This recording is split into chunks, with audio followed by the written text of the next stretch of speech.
Hello students, welcome back to my YouTube channel. आज हम लोग इस वीडियो में कक्षा 10वीं हिंदी गोधली के भाग 2 के अध्याय 2 जिसका नाम है 20 के दांत। अध्याय 2 हिंदी के जिसका नाम है 20 के दांत, जो कि एक कहानी है। और इस कहानी के कहानीकार कौन है? तो नलिन विलोचन शर्मा जी। इस कहानी के कहानीकार कौन है? नलिन विलोचन शर्मा जी। 20 के दांत अध्याय का नाम है और 20 के दांत कौन सी विद्या है? तो यह एक कहानी है। आज हम लोग इस वीडियो में इस अध्याय का ऑब्जेक्टिव क्वेश्चन करने वाले हैं। चलिए आइए शुरू करते हैं। दुर्लित शब्द का शब्दार्थ है हमारा पहला सवाल। यहाँ पर दुर्लित शब्द का शब्दार्थ है। दुर्लित शब्द का शब्दार्थ क्या होता है? तो दुलारा होता है। ऑप्शन नंबर ए। दुर्लित शब्द का शब्दार्थ क्या होगा? दुलारा। ऑप्शन नंबर ए।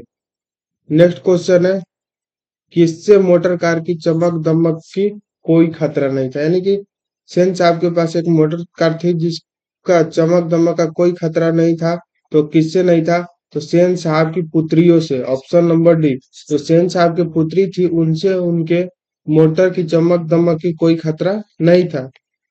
अगला सवाल है हमारा, लोग सेन साहब को उनके बच्चे के लिए कौन सा विद्यालय उपयुक्त बताते थे? तो सेन साहब के बच्चों के लिए कौन सा विद्यालय उपयुक्त बताते थे?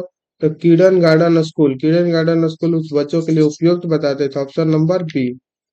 नेक्स्ट क्वेश्चन है, मदन के पिता का नाम क्या था? तो मदन के पिता का नाम क्या था? तो Girdhar Lal. Option number C. Madan के पिता का नाम क्या था? गिरधर लाल। नेक्स्ट क्वेश्चन है, सेन साहब की मोटर कार थी। तो सेन साहब की मोटर कार कौन थी? तो स्ट्रीमल एंड उनकी मोटर कार थी। Option number A. नेक्स्ट हमारा क्वेश्चन है, सेन साहब की नई मोटर कार किस रंग की थी? यानी कि सेन साहब की जो नई मोटर कार थी वो किस रंग की थी? तो वो काली रंग की थी। Option number D. कैसी रंग की थी? तो काली रंग की थी। नेक्स्ट है, सेन साहब की पुत्रियों में से एक थी। तो सेन साहब की पुत्री में से कौन थी? भारती नहीं, ज्ञात्री नहीं, बंटी नहीं, क्या थी? तो आरती। ऑप्शन नंबर ए। पांचों में से एक का नाम आरती था। अगला सवाल है, सेन साहब की कितनी बेटियां थी? तो सेन साहब की कुल 5 बेटियां था। Option number D. सेन साहब की कुल कितनी बेटी? सेन साहब की कुल 5 बेटी। नेक्स्ट क्वेश्चन है, सेनों ने अपने सिद्धांत को क्यों बदल दिया? यानी कि सेन के जो सिद्धांत था उन लोग का, वो सिद्धांत क्यों बदलना पड़ा? तो खोखा के दुर्लित स्वभाव के अनुसार उनको क्या करना पड़ा? तो अपना सिद्धांत बदलना पड़ा। किसके कारण? तो खोखा के दुर्लित स्वभाव के अनुसार। Option number C. Next question है, सेन साहब खोखा को क्या बनाना चाहते थे? यानी जो सेन साहब थे वो अपने पुत्र खोखा को क्या बनाना चाहते थे? तो वो उसे इंजीनियर बनाना चाहते थे। Option number D. वे उसे इंजीनियर बनाना चाहते थे। नेक्स्ट है, किसके अनुसार सेनों ने सिद्धांतों को भी बदल दिया? यानी किसके अनुसार जो सेन का सिद्धांत बदलना पड़ा? तो वो खोखा के अनुसार अपने सिद्धांत को भी बदलना पड़ा। Option number B. अगला सवाल है, बीस के दांत समाज के किस वर्ग की मानसिकता उजागर करती है? यानी कि बीस के दांत जो कहानी है वो किस वर्ग की मानसिकता को उजागर करती है? तो वो मध्यम वर्ग की मानसिकता को उजागर करती है। Option number C. हमारा अगला सवाल है, बीस के दांत कैसी कहानी है? तो ये कैसी कहानी है? तो यह एक मनोवैज्ञानिक कहानी है। Option number D. यह कैसी कहानी है? तो यह एक मनोवैज्ञानिक कहानी है। नेक्स्ट क्वेश्चन है, ऐसे ही लड़के आगे चलकर गुंडे चोर डाकू बनते हैं, यह पंक्ति कहानी के किस पात्र ने कही है? यानी कि ये जो लाइन है, लड़के आगे चलकर गुंडे चोर डाकू बनते हैं, ये लाइन कौन से पात्र ने बोला था? तो ये बात कौन बोला था? तो ये बात सेन साहब बोले थे। ऑप्शन नंबर सी। सेन साहब बोले थे। किससे बोले थे? तो गिरधर लाल से बोले थे। Option number C. Next question है, बीस के दांत के लेखक कौन है? तो हम शुरू में ही बताए हैं कि इसके लेखक कौन है। तो Nalin Vilochan Sharma ji. Option number A. Next है, खोखा किसको कहते हैं? यानी खोखा पूछ रहे किसको कहते हैं? तो खोखा किसको कहते हैं? तो कासू को ही खोखा कहते हैं। कासू का दो नाम था, खोखा कासू, यानी कासू खोखा दोनों एक ही था। Option number C. Next question है, गिरधर लाल किस वर्ग का प्रतिनिधित्व करता है? यानी जो गिरधर लाल रहता है इसमें बीच के साथ कहानी में, वो किस वर्ग का प्रतिनिधित्व करता है? तो वो निम्न मध्यम वर्ग का प्रतिनिधित्व करता है, ऑप्शन नंबर डी। मध्यम वर्ग नहीं, मध्यम वर्ग का वो नहीं करता है, वो निम्न मध्यम वर्ग का प्रतिनिधित्व करता है, ऑप्शन नंबर डी। नेक्स्ट हमारा सवाल है, गिरधर लाल कौन है? तो गिरधर लाल कौन है? तो मदन के पिताजी हैं जो वो गिरधर लाल है, ऑप्शन नंबर बी। और पूछेगा कि मदन के पिता का नाम क्या था, तो गिरधर लाल, या गिरधर लाल कौन है, तो मदन के पिताजी, ऑप्शन नंबर बी।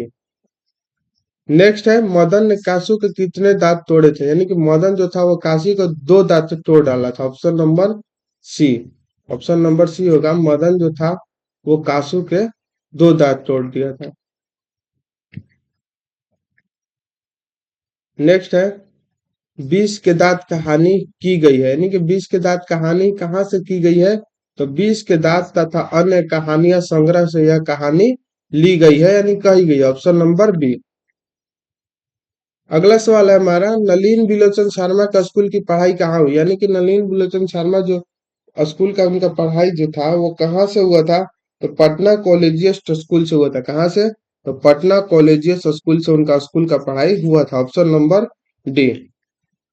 नेक्स्ट हमारा सवाल है, पूछ रहा है मदन की उम्र क्या थी? यानी कि मदन का पूछ रहा है कि उम्र क्या थी? तो मदन का उम्र जो था वो 5 से 6 साल था। कितना? 5 से 6 साल, ऑप्शन नंबर ए। नेक्स्ट हमारा क्वेश्चन है, सेन साहब अपने पुत्र को क्या बनाना चाहते थे? यानी सेन साहब जो थे अपने पुत्र को क्या बनाना चाहते थे? तो वो उसको बिजनेसमैन या इंजीनियर बनाना चाहते थे, ऑप्शन नंबर ए। हमारा अगला सवाल है, सेन साहब का मित्र क्या था? तो सेन साहब के मित्र क्या थे? तो वो एक पत्रकार थे, ऑप्शन नंबर सी। सेन साहब के एक मित्र पत्रकार थे। नेक्स्ट है, सेन साहब के बेटा खोखा का क्या नाम था? यानी सेन साहब का जो बेटा था खोखा, उसका नाम क्या था? तो उसका नाम कासू था, ऑप्शन नंबर ए। और यहाँ कासू देता तो यहाँ पर खोखा ऑप्शन में देता है, दो तरह से पूछ सकता था। नेक्स्ट हमारा सवाल है, मदन अक्सर अक्सर किसके हाथों से पीटता था? तो मदन जो था अपने पिताजी के हाथों से अक्सर पीटा करता था, ऑप्शन नंबर नहीं दिया वो इसमें, पिता का हाथों नहीं दिया। और डी, किसके हाथों से पीटा करता था? तो वो अपने पिता के हाथों से,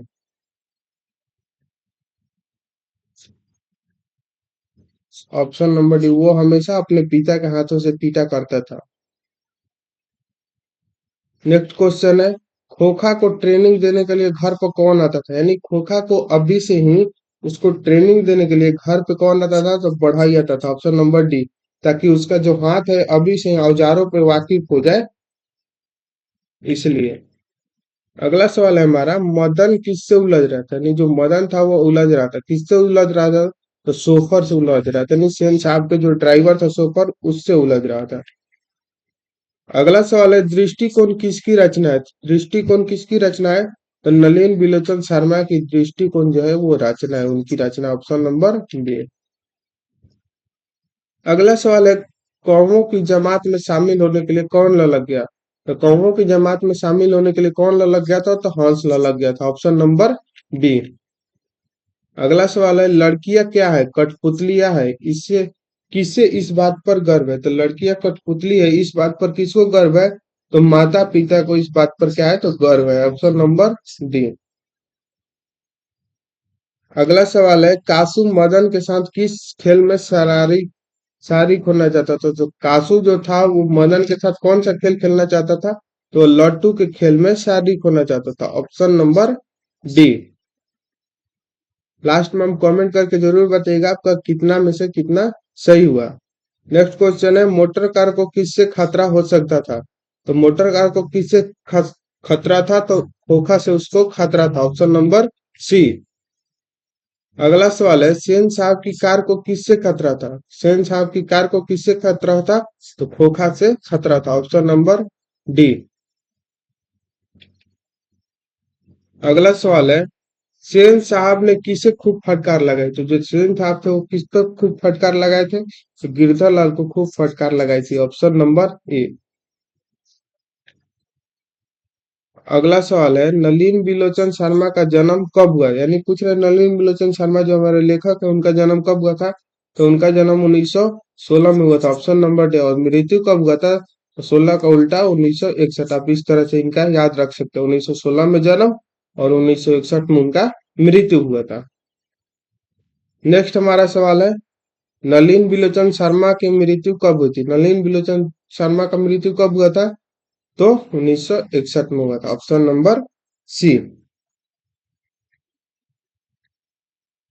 नेक्स्ट है, नलिन बिलोचन शर्मा जन्म जन्मता कौन सी भाषा भाषी थे? यानी कि नलिन बिलोचन शर्मा जो थे वो जन्म से कौन भाषा बोलते थे? तो वो भोजपुरी भाषा बोलते थे। Option number D. जैसे कि हमने सब भी भोजपुरी बोली नहीं जा, उस समय वो बिहार के रहन तो वैसे वो भोजपुरी बोलत रहन। Option number D. Next question है, बीस के दांत कहानी किस वर्ग के अंत विरोधों को उजागर करती है? तो ये कौन से वर्ग को उजागर करती है? तो ये मध्यम वर्ग। कौन सा वर्ग? तो मध्यम वर्ग को उजागर करती है। Option number C. नेक्स्ट है, नलिन बिलोचन शर्मा के पिता का नाम क्या था? तो नलिन बिलोचन शर्मा के पिता का नाम क्या था? तो Ramavatar Sharma. Option number D. उनके पिताजी का नाम क्या था? तो रामावतार शर्मा। नेक्स्ट है, आलोचकों के अनुसार प्रयोगवाद का वास्तविक प्रारंभ किनकी कविताओं से हुआ? तो किनकी कविताओं से हुआ था? तो नलिन बिलोचन शर्मा की कविताओं से प्रयोगवाद का प्रारंभ हुआ था।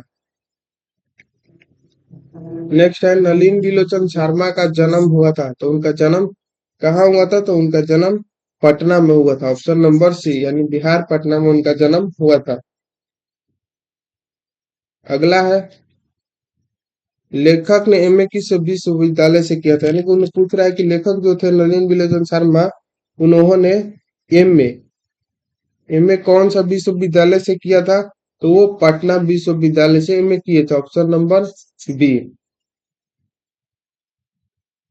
नेक्स्ट है, नलिन बिलोचन शर्मा नलिन बिलोचन शर्मा जी की माता का क्या नाम था? तो माता का नाम क्या था? तो रत्नावती शर्मा नाम था। Option number A. Nalin Bilochan Sharma ji का माता का नाम रत्नावती शर्मा था। इसी क्वेश्चन के साथ इस अध्याय का ऑब्जेक्टिव क्वेश्चन खत्म होता है। अगर आप ये पूरा वीडियो अच्छे से देखे होंगे तो आपको इस अध्याय से एक भी ऑब्जेक्टिव क्वेश्चन बोर्ड एग्जाम में नहीं छूटेगा। तो मिलते हैं नेक्स्ट वीडियो में नेक्स्ट टॉपिक के साथ। अगर आपका कितना सही हुआ कमेंट करके जरूर बताइएगा, और वीडियो अच्छा लगा होगा तो चैनल को सब्सक्राइब करिएगा। मिलते हैं नेक्स्ट वीडियो में नेक्स्ट टॉपिक के साथ, तब तक के लिए जय हिंद।